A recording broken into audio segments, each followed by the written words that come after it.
If you're looking for high levels of versatility at a low cost, well, for 2024, then you have many options to choose from. So let's take a gander at 4 of the best-selling models to see which one deserves the crown. While that premise sounds as boring as most Oscar-winning films, these cars are important, not just because they're what people actually buy, but they also give companies the funds to please enthusiasts. The Crosstrek is the most utilitarian here. It's practical and capable in almost every environment. The Honda HR-V is also versatile and easy to live with, but adds a premium touch and classic Honda driving dynamics. On the surface, the Kona looks to be in a class above its peers. And in a few ways it is, but reality does come back after you dig deeper and drive it. And the Mazda CX-30 is an upscale ride for the person that is reluctantly watching videos on compact crossovers. As shocking as this may sound, these are each distinct from one another. Starting with style. If you're looking for presence, the Kona has it, for better or worse. Embarrassingly, I like the sci-fi looks and Frozone front end the most here. Let me know what you guys think. Briefly, I'd like to thank Royal South Mazda and Royal on the Eastside in Bloomington, Indiana for letting me test drive the Crosstrek and CX-30 to make today's comparison possible. Royal is dedicated to the community with a knowledgeable staff. If you're in the market, check them out. Feature-wise, you'll find LED headlights and alloy wheels on all of these. The Hyundai and the Mazda can get the most things with a 360 view camera and a power rear liftgate on the options list. But the Hyundai goes further with a couple neat gimmicks and LED light bars. But surprisingly, even with the base model, you'll get proximity entry. The Subaru is the most Spartan, but also the most dedicated to its core audience of people that sacrifice their bumpers on Jeep trails or want to look like they do. It's the only one to offer fog lights, full-time all-wheel drive, or a committed off-road trim with added ground clearance, different bumpers, a more aggressive final drive ratio, and swagger that's sure to spark up conversation at Trader Joe's. The inside reflects this theme. There's easy-to-clean materials throughout, with good build quality, passenger space, and a mostly straightforward layout. The downsides, you're gonna have a lot of cheap materials. Everything is kind of a vinyl or hard-touch plastic, especially on the base and premium. It also seems that Subaru thinks size is all that matters when it comes to a touchscreen, as they kind of just took their previous infotainment and made it larger. The response time and screen quality still rival that of your grandma's Toshiba tablet. It also encompasses some of the climate controls. At least the UI is simple. You will also have wireless CarPlay here with the 11.6-inch screen. Outside of that, the cabin is conventional. They leave a few climate and radio controls, clicky steering wheel buttons, and a clean gauge cluster. The seats are also agreeable for plenty of body types. I do wish they improved upon thigh support, but I find them all right on long journeys, and driver's side lumbar is an option. In fact, that's one of my biggest complaints. A lot of features are put behind a paywall. Just like the Honda we'll talk about soon, you don't even get tweeters with the base stereo system, really urging people who care to listen to music to upgrade. But at least you do have a usable back seat. At 6'3", I have no problem sitting behind myself. Support is all right, though if you're afraid of a little sweat, the Crosstrek does not have rear console vents, nor does the Honda if that matters. The trunk has some solid measurements for the class. I like the durable materials, and you have a spare tire under the floor of all of the cars here today. Transitioning over to the Kona, the cargo area is wide and fairly long. The back seat not only accommodates a 6-foot-plus adult like the Subaru, I think I'm a little bit more comfortable back there too. Plus, so long as you skip the base, this and the Mazda CX-30 will have rear console vents. All things considered, the cabin of the Kona is my favorite here. You'll have supportive, well-shaped seats with driver's lumbar adjustment on most. The space itself feels open and fresh. There's a sharp design, but they didn't forget about the physical inputs. And finally, Hyundai's infotainment system feels as modern as the rest of the car. It's quick, it has a good resolution, and comes standard with wireless Apple CarPlay and Android Auto. In fact, this setup is largely the same no matter the trim. And when you move past that, the panel construction is good in most areas. There's lucrative storage, and the feature set is pretty strong here too. Not only can you get a fairly crisp Bose sound system with a baby subwoofer in the back, this offers a heated steering steering wheel and ventilated front seats. The downsides are overall insignificant. Soft touch materials are sparsely used. The screen is a bit far away, and the twisty shifter isn't as satisfying as a traditional shift lever, but at least they made an alright use of the space it saved. And if you go with the base engine, you'll get all of the lever you could dream of. In a few ways, the Mazda CX-30 has a best-in-class interior. There's an abundance of plush materials, even in places where it's unnecessary. You have tactile controls, a simple layout, and a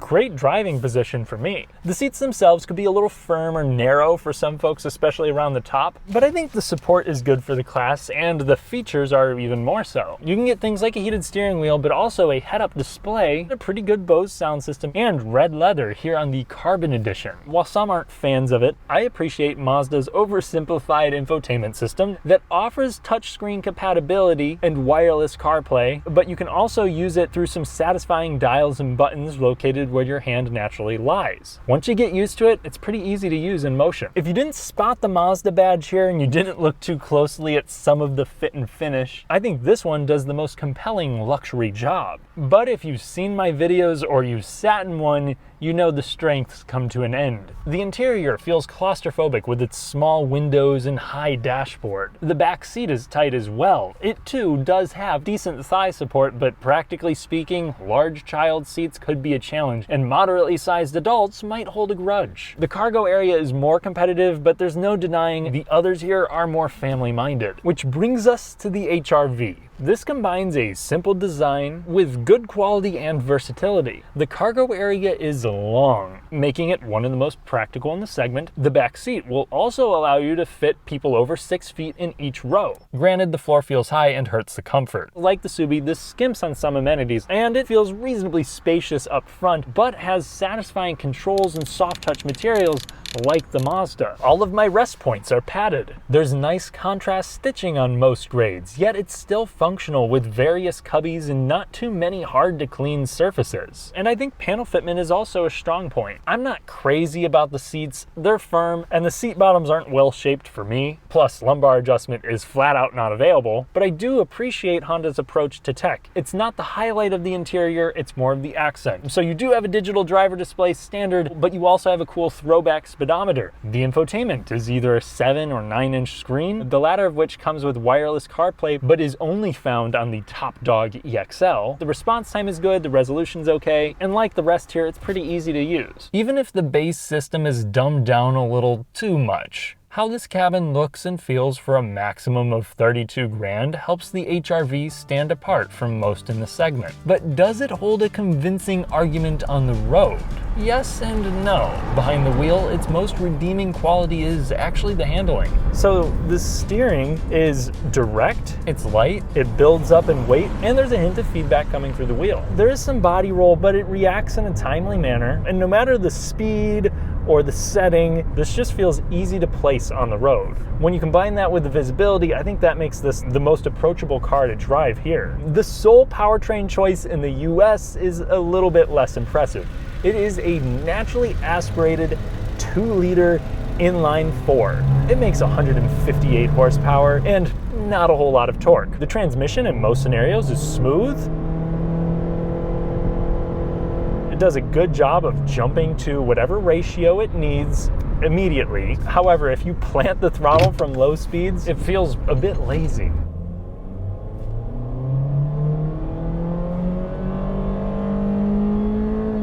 Zero to 60 is coming up in about 10 seconds, but past the launch, it doesn't feel as slow as those numbers suggest. Passing power is sufficient for the segment, but let's say far from relaxed. Accelerating at highway speeds will incur quite a bit of engine noise, and once you're up to 65 miles per hour, there's some wind noise, there's pronounced tire noise, making it probably the loudest car here. As for efficiency, the HR-V does all right in today's battle, with the Turbo CX-30 and Kona having the worst drinking habit according to the EPA. And on a road that's been thrashed by the elements, the Honda HR-V is compliant. Over small to medium-sized imperfections, it's pretty well dampened. It won't float over things. Hitting larger potholes will disturb the cabin some, but overall, I would label it forgiving, even if it doesn't insulate me the best over this road. Honda has done a great job of tuning the the suspension, and it does have independent rear. So going around corners that are imperfect, this thing feels controlled. The lasting impression that I have with the Honda HR-V on the road is that this feels similar to an old Honda Civic. It's slow, but the steering is direct and predictable. You have a good view outward, a reasonably comfortable ride, and not really anything else to brag about. The Hyundai Kona feels larger. It's less playful, but it's the best cruiser of the bunch. Some of that is down to the torque of the 1.6 liter. This, of course, has a turbocharger attached to it and makes 190 horsepower. It gives you a lot of that even between 2,000 and 4,000 RPM, allowing for easy passing maneuvers if it weren't for this transmission. Drive it like your mom financed it, and this will get to 60 in 7.6 seconds. It would be great, but this 8-speed automatic that it's attached to reacts slowly. It feels like there's a spiritual medium between me and the transmission. At the very least, shifts and takeoffs are smooth, and if you don't need this much thrust, you can go with the base 2-liter model. That will make the least amount of power here, and it's hooked up to a continuously variable transmission, but in the past, I've found this setup in Hyundais to work in the background well and be more responsive than what I find here. At highway speeds, road and wind noise are pretty well muffled. This is quieter than a lot of cars that are $10,000 more expensive. The Kona's one minor freeway fault is that adaptive cruise is an option, not standard. Through imperfect corners, the all-wheel drive models do have independent rear suspension and feel secure, except the dampening doesn't control the vertical motions all that well. It can get a little bouncy. And over the same atrocious road, the ride is a little bit less busy than it is in the CX-30. It definitely communicates the road surface. It feels about as forgiving as the Honda HR-V, but it's not quite as smooth as the Honda. Going around corners at higher speeds, you do notice some body roll. It feels a bit heavier than the HR-V, but the steering feels just as direct. It is kind of numb, but I think this is weighted well as it builds up slightly through corners. This has good steering with a nice sense of direction, but it doesn't handle like it's on its toes. If you're looking for a good time, the CX-30 has you covered. On the road, this does the best job of mimicking a more expensive car. The powertrains help differentiate this from the others, and a lot of that's down to this 6-speed automatic. It might require more throttle to get the car to kick down, but it's usually seamless in its shifts. On rare occasion, it does reach for first in an unflattering way, but most of the time, this is a linear, traditional feeling transmission, and it has a much quicker reaction time than what you'll get with the Hyundai. The standard 2.5 liter engine also has plenty of grunt, again, if you plant the throttle and get it into the upper RPM. 191 horsepower puts it ahead of most manufacturers' top engines. Passing power is adequate. Expect to get to 60 in about 8 seconds. Go with the turbocharged model, and that's what completes the faux luxury experience. Even on regular fuel, that still has over 300 pound-feet of torque. It's not exactly a rocket ship to 60, but it does make it pretty effortless in the middle of its power band, and it makes getting up to highway speeds super easy. Wind and road noise are kept to a minimum like they were in the Kona, allowing it to eat miles with ease. Plus, the CX-30's standard blind spot monitoring helps alleviate some of the nerves created by the visibility. The other cars make you pay extra for that, but Mazda does gatekeep lane centering to the highest turbo trim. This is also going to come with standard all-wheel drive. Now, like the Hyundai and the Honda, a maximum of 50% of torque will be sent to the rear. But unlike those two, this has a dedicated off-road mode that can aggressively brake vector, something the Hyundai will dabble with,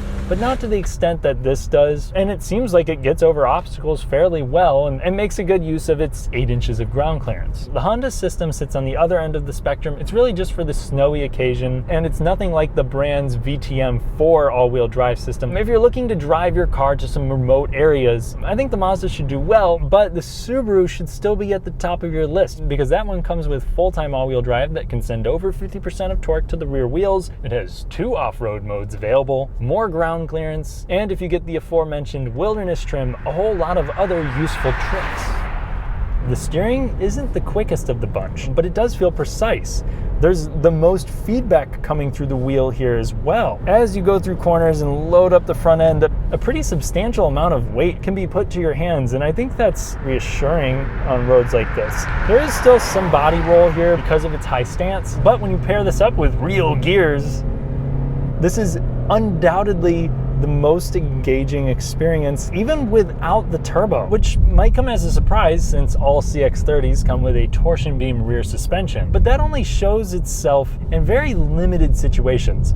Throwing this through corners and imperfect roads, it actually holds on pretty well. They've done a great job of tuning this suspension to feel planted. Sure, you hit one bump after another, and then the ride can start to get a little jittery around back, but for the most part, the ride stays poised. Where it doesn't have as much of an advantage is on the same bad road that I took the others through. It just really, oh man.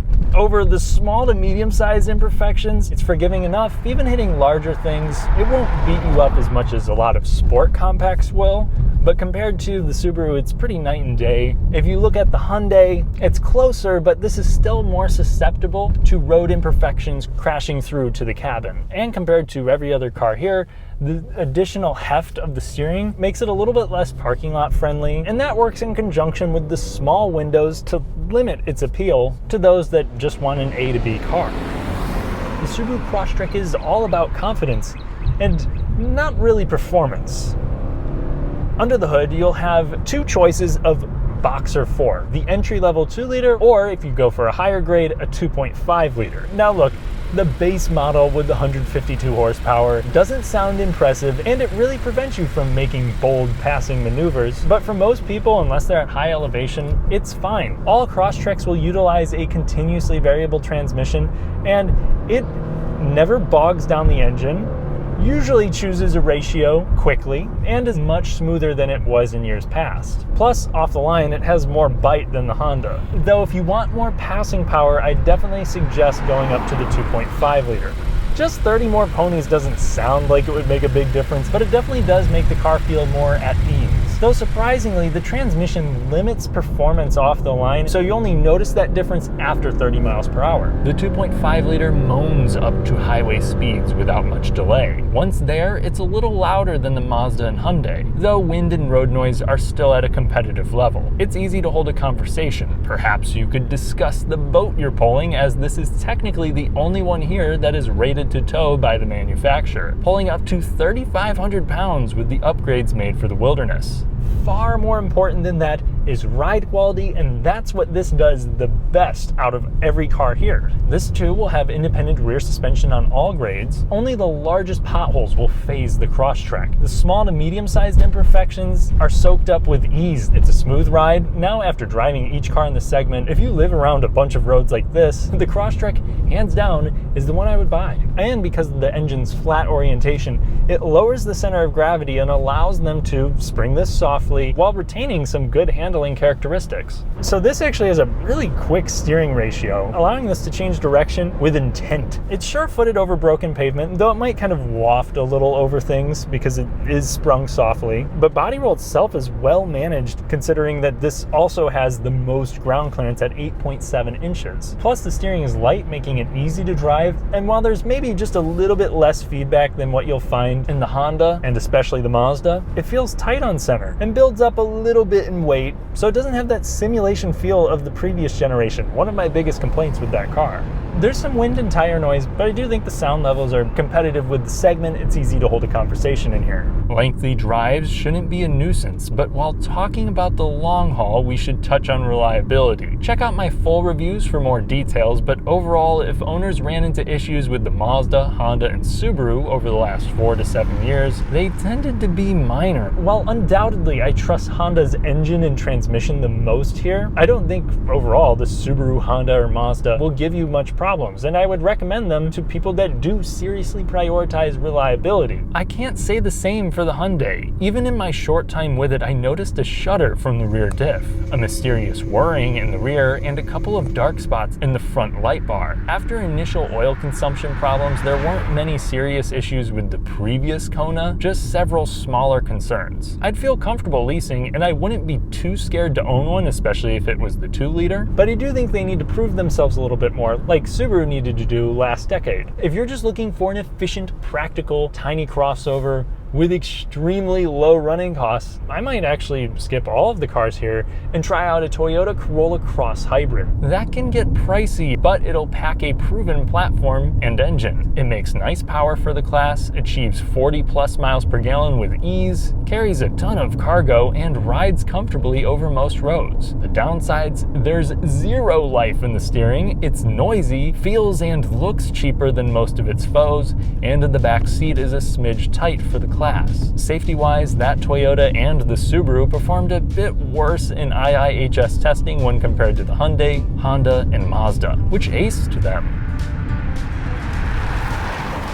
While each car here has their own flavor, the Mazda is the only one that flips conventions. As a result, it's also the one that makes the most compromises. But because I don't really need a big back seat, and I appreciate the amount of character and substance that they give us for the price tag, that's gonna be my personal choice. But for most people, I don't think it's the best car here. The Hyundai Kona really leans into what people need, but also tries the hardest to abide by what current trends make a car the most desirable. And honestly, they did a great job. It's spacious, it's great on the highway, has a distinct premium look on the inside and out, and an extensive list of features at a competitive price. Sure, it cuts some corners in material choice, but that's easily forgivable. The lethargic transmission and the quality control woes, not as much. If you want the freshest, most well-rounded crossover here, this is the one, especially if you're leasing, but it doesn't win as my general recommendation. The HR-V forgets the gimmicks, and it's mostly better for it. I appreciate the emphasis on natural handling, tactile controls, soft materials, and a premium aesthetic. Even if long hills, torn up Indiana roads, and highway travel showcase the usual shortcomings of an affordable car. If you are looking for something more upscale, but want more space and visibility than the CX-30, the Honda is a smart pick. The Subaru Crosstrek is handily the least impressive on the surface, but it's a comeback story in the real world and remains my top recommendation in the segment. It has space, a great all-wheel drive system, good efficiency, approachable, sharp handling, and top-of-class comfort on bad roads. It deserves its sales leader status, not because it's an objective best, but because Subaru actually addressed what was wrong with the last one and left the other stuff the same. Outside of killing the manual, I still haven't forgotten about that. Thanks for watching. If you enjoyed the video, then please leave a like to help me take on the maniacal YouTube algorithm. Subscribe and hit the notification bell for more fun, detailed car content without fluff. Consider becoming a channel member for an additional podcast, and I'll catch you in the next one.